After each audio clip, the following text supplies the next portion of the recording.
I think Prince Harry's Spare is don't laugh at me. I think Prince Harry's Spare is really good. I think it's an astonishingly good book, given how it ought to read. And I know there was a ghostwriter who's obviously a very skilled and talented writer, but there's a moment in this book, and he says, Prince Harry, he's writing about journalists. Centuries ago, royal men and women were considered divine.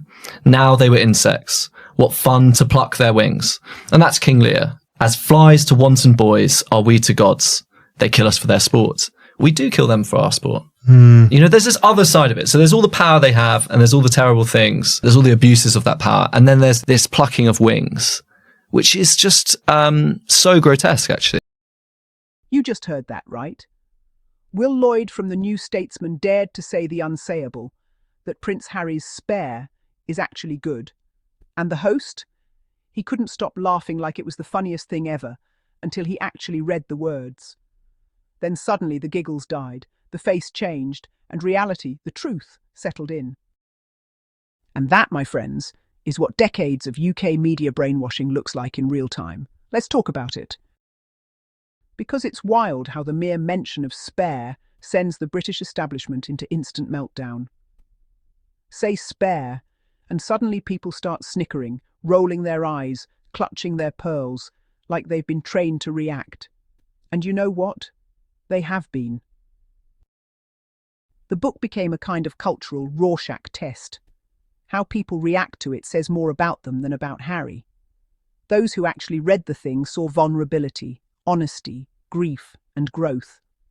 Those who didn't just parroted whatever headline the Daily Mail spoon-fed them. Now here comes Will Lloyd, an actual journalist from the New Statesman, one of the UK's more serious outlets, saying plainly, Spare is astonishingly good. And you could feel the host's brain short-circuiting like, wait, we're allowed to say that in public? Because the British press spent months telling everyone that the book was trash. They mocked Harry for being self-indulgent. They twisted his words, mined for scandal, and conveniently ignored the context, because heaven forbid the public actually empathise with the guy. But Will Lloyd wasn't having it. He broke ranks and said what anyone with a functioning critical brain already knows. Spare isn't some cheap royal gossip diary. It's one of the most brutally honest and literarily sharp memoirs ever written by someone born into a system like that. And when Will quoted that Shakespearean line, centuries ago, royal men and women were considered divine. Now they were insects. What fun to pluck their wings. That right there is the entire thesis of Spare. It's not about gossip. It's about the machinery of cruelty, the media, the monarchy, the public appetite for pain, all working together in this grotesque little dance.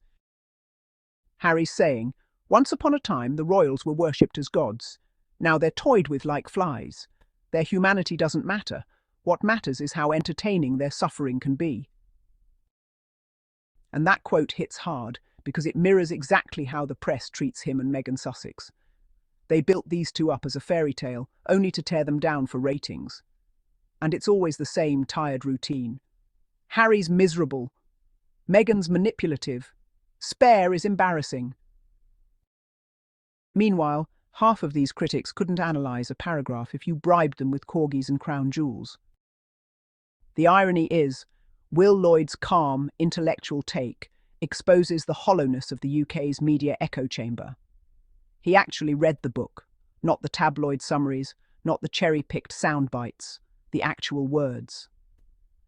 And what he found wasn't scandal. It was truth. And the host's nervous laughter, that's the sound of someone realising the propaganda doesn't quite hold up once you peek behind the curtain.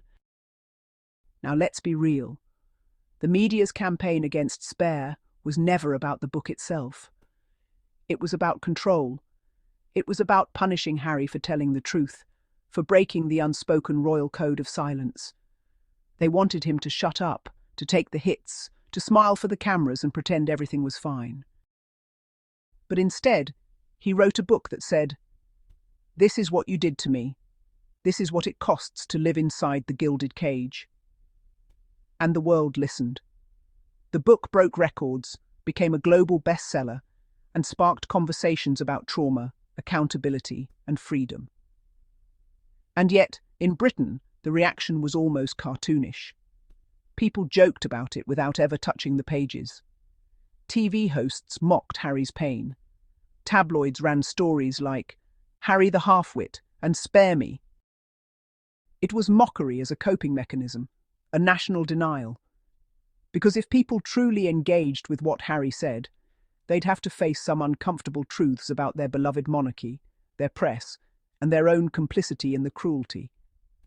And that's why Will Lloyd's little moment on that podcast is so powerful. It wasn't dramatic, it wasn't emotional, it was just honest. And that's what makes it revolutionary in a media culture built on spin. He said Spare is an astonishingly good book. And suddenly the whole room got quiet. Because deep down, people know he's right. Even the host's shift in tone, from laughing to thoughtful, shows how programmed the mockery has become. The laughter was automatic. But once the words were actually heard, the laughter died. Because Spare isn't a joke. It's a mirror. And once you look into it, you can't unsee what's there. Let's also give credit where it's due. Harry's ghostwriter, J.R. Moehringer, is phenomenal. The man's literary fingerprints are all over the book, the pacing, the rhythm, the vulnerability. But Harry's voice shines through. It's raw, wounded, sharp, and real. That combination is rare, and that's what makes the book so threatening to the establishment. Because it's human. The monarchy depends on mystique, that cold, perfect, untouchable image. But Harry shattered that illusion. He showed the human cost of maintaining that fantasy, the loneliness, the loss, the suffocating control. The irony, the same media who mocked him for writing Spare are now quoting it every time they need clicks.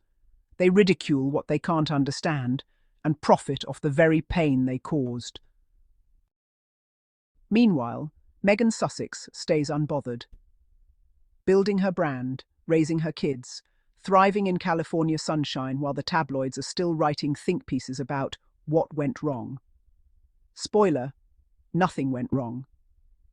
What went wrong is that Harry and Meghan stopped playing the royal game and started playing life on their own terms. And you can tell the system can't handle that. They don't know what to do with people they can't control. So yes, seeing Will Lloyd, of all people, calmly say Spare is good felt like watching a crack form in the dam. Because once people start thinking for themselves, the propaganda loses its power. And here's the kicker. Will Lloyd's analysis of that plucking wings line, that's a straight-up critique of the press itself. The British media pretend to be powerless observers, but they're the ones holding the tweezers. They poke, they provoke, they destroy, and then play victim when called out. Harry saw it. Meghan lived it. And now, slowly but surely, the public is starting to see it too. So next time someone laughs about Spare, ask them one question. Did you actually read it? Watch the silence that follows, because that silence says everything. The book wasn't written for the people who mock. It was written for those who understand. Those who've been gaslit, silenced, or shamed for speaking their truth. Those who know what it feels like to have your story twisted by people who profit off your pain. And that's why Spare hit so deep. It wasn't just a memoir. It was a rebellion in hardcover form. So props to Will Lloyd for having the backbone to say it out loud. For daring to be honest in a country where honesty about the royals is practically treason. And as for that host, well, welcome to the awakening, my friend. You laughed at first, but deep down you felt it. That's how truth works. It sneaks up on you. So yes, Spare is good. It's real. It's raw. It's necessary. And if that makes the press uncomfortable, good. Because comfort never changed anything.